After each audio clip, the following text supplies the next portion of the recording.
तर असे हे छोटे छोटे अध्याय आहेत सर्वच तीर्थांच्या ठिकाणी किती पावित्र्य आहे आणि किती शुद्धता आहे की तिथं जर मनोभावे आपण स्नान केलं, मनोभावे भगवंताची आराधना केली, तर कोणत्याही प्रकारचं पाप असेल तर त्याचं क्षालन होण्याची क्षमता त्या तीर्थाच्या ठिकाणी आहे. हे हे महात्म्य आहे तीर्थांचं. अन्यथा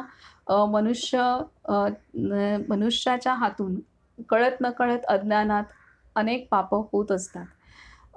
जे अनुग्रहित आहेत किंवा अनुग्रहित नाहीत, जे ज्ञानी आहेत किंवा अज्ञानी आहेत, तरीसुद्धा ज्यांना कळत आहे किंवा ज्यांना कळत नाही, तरीसुद्धा अनेक जन्मांचे जे संस्कार असतात, ते संस्कार लगेच क्षीण होत नसतात.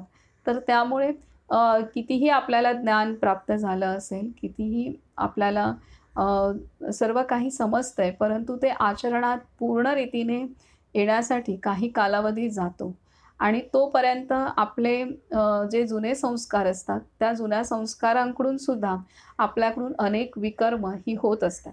किती राग करायचा नाही म्हटलं तरी चिडचिड होत असते.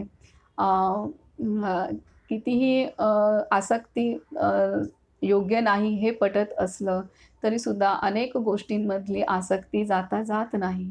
तर असं आपण सूक्ष्म निरीक्षण केलं तर अनेक गोष्टी आहेत की ज्या गोष्टी आपल्याला इच्छा असते तरीसुद्धा आपली त्यातनं सुटका होत नसते आणि त्या आसक्तीचं, रागाचं, द्वेषाचं किंवा लोभाचं किंवा मोहाचं किंवा दुःखाचं, कष्टाचं हे प्रमाण ज्ञानामुळे आणि भगवत कृपेमुळे, थोड्याफार साधनेमुळे आपलं ते प्रमाण पहिल्यापेक्षा कमी असतं, परंतु ते पूर्ण गेलेलं नसतं. जोपर्यंत आपल्या अंतरी पूर्णतः भगवंत भरला जात नाही, तोपर्यंत हे सर्व षड्विकार आहेत ते मध्ये-मध्ये वर येत असतात, डोकं वर काढत असतात. त्यामुळे आपल्याला ज्ञान झालं, आपण जरी अभ्यास करत असू, आपण जरी काही साधन करत असू, तरीसुद्धा आधीचे संस्कार आपल्यावरती एवढे घट्ट असतात, त्यातनं पण अनेक विकर्म आपली रोजची घडतच असतात. तर ही तीर्थ जी आहेत, ही तीर्थ किंवा ही तीर्थ आपल्याला एक आश्वासन देतात, की बाबा काळजी करू नका, तुम्ही जे पण आहे ते इथे या, इथे सोपवा आणि हलके व्हा. तर हे समर्पण करायला ती तीर्थ आपल्याला मदत करतात. जर ही तीर्थ नसती, आश्रम नसते, मठ नसते, मंदिर नसते, तर माणूस जे आपली कर्म चुकीची झालेली आहेत, त्या ओझ्याखाली सदैव, सदैव त्याच्यातच राहिला असता. परंतु ही एक मुभा आहे, की या तीर्थाच्या ठिकाणी, या कोणत्याही तीर्थांच्या आपण ठिकाणी जाऊन आपण जर ते हे माझ्या हातून घडलेलं आहे, घडत आहे, ह्यातनं मला मुक्तता देण्यासाठी शक्ती, बुद्धी आणि तू सदैव मला पाठीशी राहा, हे जर आपण म्हटलं, समर्पण केलं, तर आपलं जे आत्तापर्यंतचं पाप आहे त्यातनं त्याचे फळ आपल्याला भोगायला लागणार आहे, त्याबद्दल वाद नाही आहे. परंतु ते जे मानसिकरित्या आपण त्या पापांना घट्ट धरलेलं असतं, तर ते जे आहे त्या मानसिक भूमिकेतनं आपली सोडवणूक होऊन आपण नव्याने आपण पुढील कोणतंही कर्म, मग प्रापंचिक असो किंवा पारमार्थिक कर्म असो, ते करण्यासाठी आपणाला नवीन ऊर्जा ते तीर्थ देऊ शकतं. एवढं आहे. अन्यथा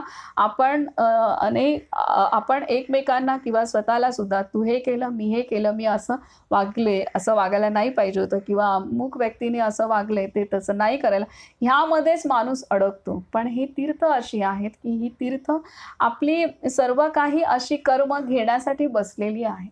कुठेही आत्तापर्यंत असं आलेलं आहे का की बाबा सगळी पापच घ्यायला बसलीत ही तीर्थ? ही गोष्ट आहे आणि ते घेऊन काही दान करणं, काही या गोष्टी करणं हे शिकवलेलं आहे, की जेणेकरून जे कर्म केलेले आहेत त्याचा परिणाम तर भोगायला लागणार आहे. असं नाही की अंघोळ केली आणि आपण आपल्या कर्मातनं सुटका होईल. कर्मातनं सुटका होणार नाही. पण त्याचबरोबर ही तीर्थ किंवा दुसरी बाजू पण शिकवली जाते, की काही आपण दान करणं, जे यथाशक्ती जे जमेल त्या पद्धतीने दान करणं, म्हणजे आपला आसक्त भाव कमी होतो आणि त्या एका बाजूने आपली चांगल्या कर्माची शिदोरीत जमा होते.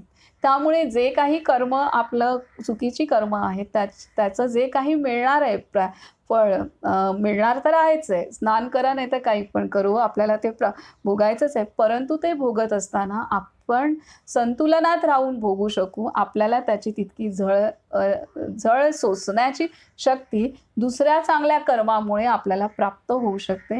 हे ह्यात सर्वच तीर्थ आपणाला शिकवतात. तर असा हा तीर्थाचा महात्म्य आहे, तीर्थाचं महत्त्व आहे आणि म्हणून तीर्थाच्या ठिकाणी जाणं आवश्यक आहे. आणि नर्मदा तट तर संपूर्णतः तिथे कोणताही असा जागा नाही आहे की त्या जागी तिथं तपस्या झाली नाही आहे. नर्मदा किनारी कोणतीही अशी जागा नाही आहे तिथं तपस्या झाली नाही आहे. आणि सगळ्यांनीच तपस्या केलेली आहे. सर्वांनीच तिथं तपस्या केलेली आहे. हे आपण आता अनुभवतोय. आपण आता वाचतोय आणि आपल्याला ते समजतंय की बाबा तिथं सर्वांनी तपस्या केली. अशी ही पवित्र भूमी आहे आणि मुख्यतः ती अमर अविनाशी अशी भूमी आहे. असं ते क्षेत्र आहे. 22वा कल्प चालू आहे आता. 21 कल्पापासून ती 22वा कल्प आहे. तरी ती अमर अविनाशी अशी आहे. त्यामुळे तिची जी शक्ती आहे ती शक्ती प्रचंड मोठी आहे आणि त्यामुळे आपल्याला आपल्याला आपल्यातले दोष हरण करण्यासाठी तिची शक्ती आपल्याला मदत करणारी आहे. त्याचबरोबर चांगलं कर्म करण्यासाठी उद्युक्त होणं हे सुद्धा तिची शक्ती आपल्याला करू शकते. त्यामुळेच महाराजांनी आपणाला पण सांगितलेलं आहे गोंंदवलेकर महाराजांनी की तीर्थाच्या ठिकाणी गेलो की आपणाला साधन करावंसं वाटतं म्हणून तीर्थाच्या ठिकाणी जाणं आवश्यक आहे. म्हणून आश्रमात, तीर्थ, मठ या ठिकाणी जाणं आवश्यक आहे. कारण तिथं गेल्यानंतर ती बुद्धी होते आणि ती बुद्धी होते आणि ती सहजता पण असते. यासाठी वारंवार आपण भेट देणं गरजेचं आहे.